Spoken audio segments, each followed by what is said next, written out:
Legend has it that the Stations of the Cross, also known as the Via Dolorosa or the Via Crucis, were first walked by Jesus' mother Mary in the years that followed Jesus' death. By the end of the 4th century, scores of pilgrims came to Jerusalem each year to walk along that path, which traces the walk that Jesus took from Pilate's house to Calvary. By the Middle Ages, Christians were recreating the Via Dolorosa all over Europe. Some measured the exact distance between each of the stations.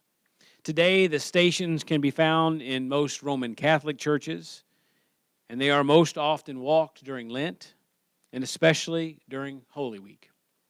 Now, let us journey with our Lord on the stations of the cross, as millions of Christ followers have for over 2 millennia.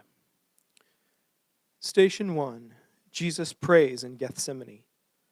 Then Jesus brought them to an olive grove called Gethsemane, and he said, "Sit here while I go on ahead to pray."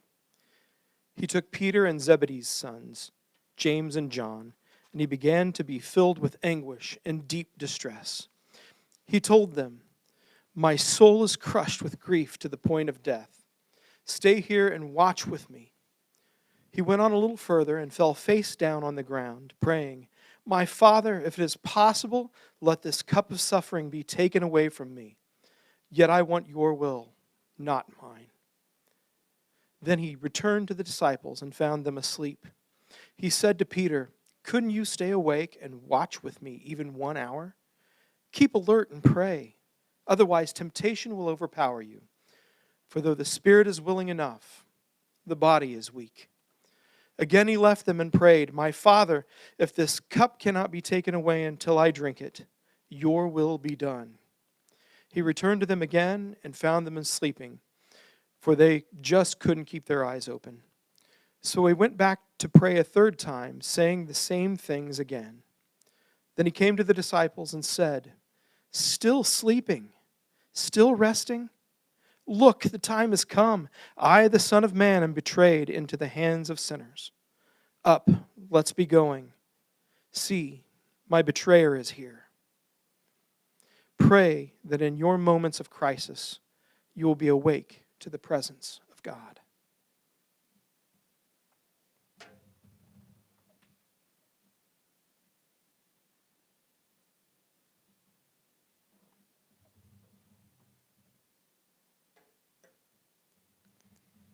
Station number 2. Jesus is betrayed and arrested. Judas the betrayer knew this place because Jesus had gone there many times with his disciples. The leading priests and the Pharisees had given Judas a battalion of Roman soldiers and temple guards to accompany him. Now, with blazing torches, lanterns, and weapons, they arrived at the olive grove. Jesus fully realized all that was going to happen to him. Stepping forward to meet them, he asked, "Whom are you looking for?" "Jesus of Nazareth," they replied. "I am he," Jesus said. Judas was standing there with them and when Jesus identified himself. And as he said this, "I am he," they all fell backward to the ground. Once more he asked them, "Whom are you searching for?" And again they replied, "Jesus of Nazareth." And again he said to them, "I told you that I am he. And since I am the one you want, let these others go." Then all the disciples deserted him and fled. Then the people who arrested Jesus led him to the home of Caiaphas, the high priest, where the teachers of religious law and other leaders had gathered. The leading priest and the entire high council were there trying to find witnesses who would lie about Jesus so they could put him to death. But even though they found many who agreed to give false witness, there was no testimony they could use. Finally, 2 men were found who declared, "This man said, I am able to destroy the temple of God and rebuild it in 3 days." Then the high priest stood up and said to Jesus, "Well, aren't you going to answer these charges? What do you have to say for yourself?" But Jesus remained silent. Then the high priest said to him, "I demand in the name of the living God that you tell us whether you are the Messiah, the Son of God." Jesus replied, "Yes, it is as you say. And in the future you will see me, the Son of Man, sitting at God's right hand in the place of power and coming back on the clouds of heaven." Then the high priest tore his clothing to show his horror, shouting, "Blasphemy! Why do we need other witnesses? You have all heard his blasphemy. What is your verdict?" "Guilty," they shouted. "He must die." Pray for those that have betrayed you or caused you to stumble.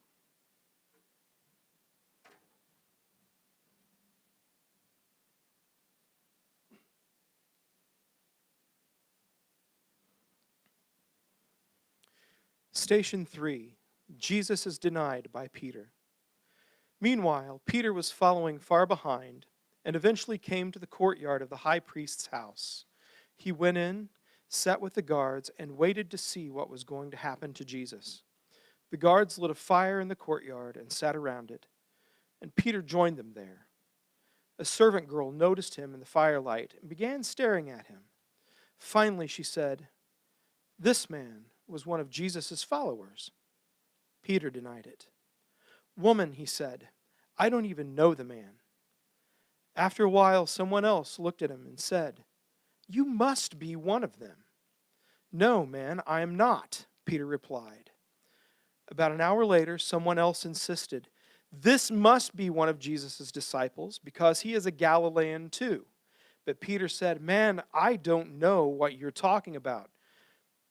And as soon as he said these words, the rooster crowed. At that moment, the Lord turned and looked at Peter. Then Peter remembered that the Lord had said, "Before the rooster crows tomorrow morning, you will deny me 3 times." And Peter left the courtyard, crying bitterly. Pray that God will show you when you have denied him and ask for forgiveness.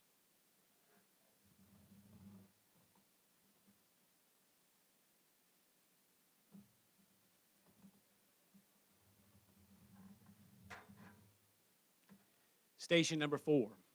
Jesus is scourged and crowned with thorns. Some of the governor's soldiers took Jesus into their headquarters and called out the entire battalion. They stripped him and put a scarlet robe on him. They made a crown of long, sharp thorns and put it on his head. And they placed a stick in his hand as a scepter. Then they knelt before him in mockery, yelling, "Hail, King of the Jews!" And they spit on him, and they grabbed the stick and beat him on the head with it. Pray for those who have been violated in this world.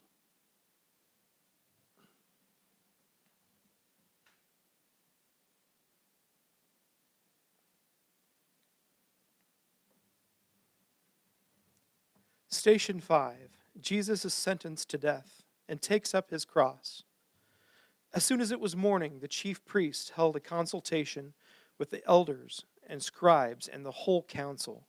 They bound Jesus, led him away, and handed him over to Pilate. Pilate spoke to the crowd. "What do you wish me to do with this man you call King of the Jews?" They shouted back, "Crucify him." Pilate said to them, "Why? What evil has he done?" But they shouted all the more, "Crucify him." So after flogging Jesus, Pilate handed him over to be crucified. So the soldiers took charge of Jesus. Carrying the cross by himself, Jesus went out to the place called the place of the skull, which in Hebrew is called Golgotha. Although he was the Son, he learned obedience through what he suffered. Like a lamb that is led to the slaughter, and like a sheep that is before its shearing is silent, so he did not open his mouth. Worthy is the Lamb who was slain to receive power and riches and wisdom and strength and honor and glory and blessing. Pray that you would have the courage to take up your cross and follow Jesus.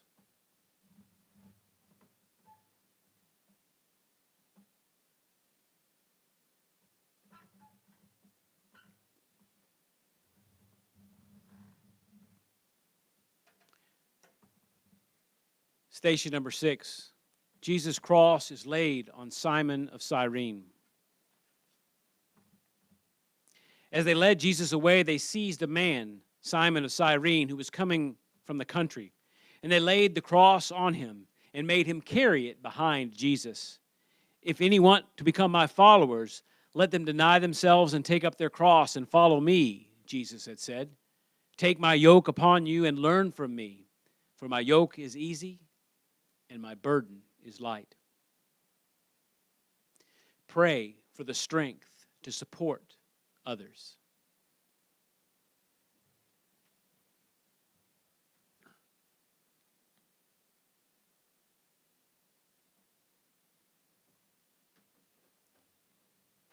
Station number 7, Jesus is crucified. 2 others, both criminals, were led out to be executed with him.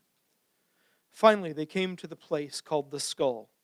All 3 were crucified there, Jesus on the center cross and the 2 criminals on either side. Jesus said, "Father, forgive these people, because they don't know what they are doing."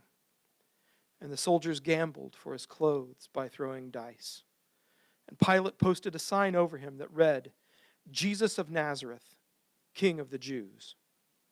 The place where Jesus was crucified was near the city, and the sign was written in Hebrew, Latin, and Greek, so that many people could read it. Then the leading priests said to Pilate, "Change it from the King of the Jews to, 'He said, I am King of the Jews.'" Pilate replied, "What I have written, I have written. It stays exactly as it is." Praise Christ for taking your place.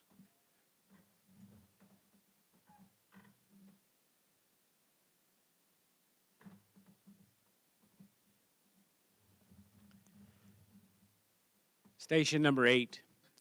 Jesus dies on the cross. When Jesus saw his mother and the disciple whom he loved standing beside her, he said to his mother, "Woman, behold your son." Then he said to the disciple, "Behold your mother." At noon, darkness fell across the whole land until 3 o'clock. Then at that time, Jesus called out with a loud voice, "Eloi, Eloi, lama sabachthani," which means, my God, why have you forsaken me?" Some of the bystanders misunderstood and thought he was calling for the prophet Elijah. Jesus knew that everything was now finished, and to fulfill the scriptures, he said, "I am thirsty." A jar of sour wine was sitting there, so they soaked a sponge in it and put it on a hyssop branch and held it up to his lips. When Jesus had tasted it, he said, "It is finished." And suddenly, the thick veil hanging in the temple was torn apart. Then Jesus shouted, "Father, I entrust my spirit into your hands." And with those words, he breathed his last. Pray for the hope that only God can give.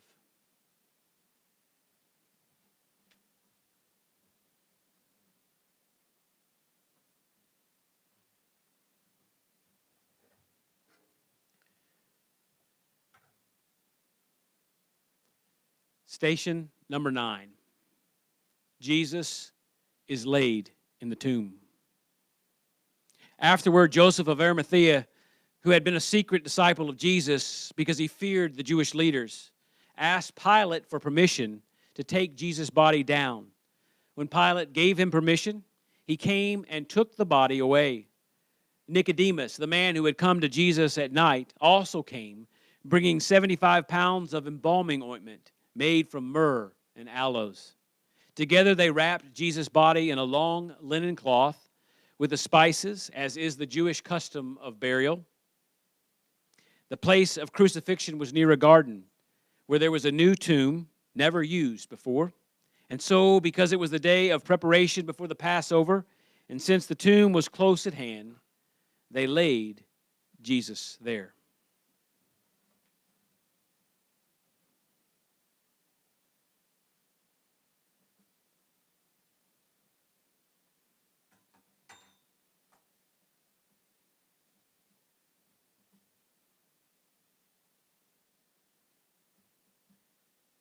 As we have journeyed on this night through the stations of the cross and looked closely at the story of how Jesus journeyed that night, towards Golgotha and towards his crucifixion, towards his death on that cross for you, for me, for the world, we are reminded of all that God offers to do for us. On this night when we are gathered in this way to worship,